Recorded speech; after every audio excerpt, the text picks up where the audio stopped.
You've got a friend in Philip Lowe. Well, of course, the Governor's speech was important on a number of fronts, and we were very pleased that he again confirmed that he joins what he described as the very broad consensus about the need for a permanent increase to JobSeeker. And it was also, I think, very welcome that he also identified, as we do, that this is, at the end, an issue of fairness and about what people really need. I mean, there are huge economic benefits for us properly fixing the rate of JobSeeker, and I can list them all.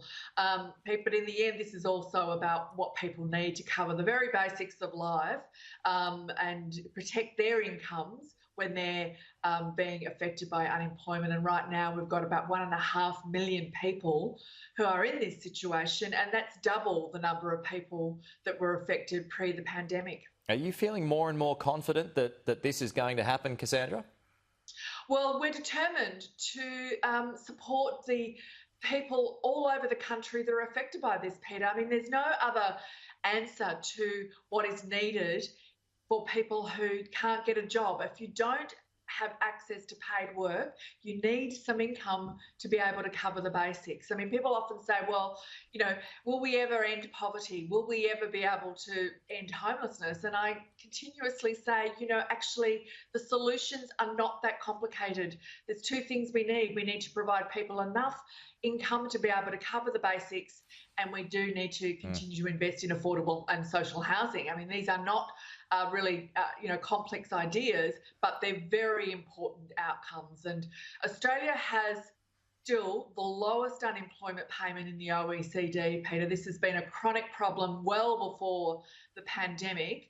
And of course, we did welcome what the government did last year. And I can tell you the people affected really well JobSeeker, and we'll stay the course until we get the result I think we clearly all can see is needed here. What is enough? So $40 a day as it stands at the moment, well, that's the pre-pandemic level. A lot of people suggesting that it should go up $10 a day to $50 a day. What is the right amount? Well, look, again, there's a fairly broad consensus on this that we would have an increase of about $25 per day, which would bring it up to around just above the poverty line and much closer to the pension rate, which is where it used to be before successive governments froze the indexation on what used to be called New Start, of course. And so we really would be restoring it to the kind of level that it should be.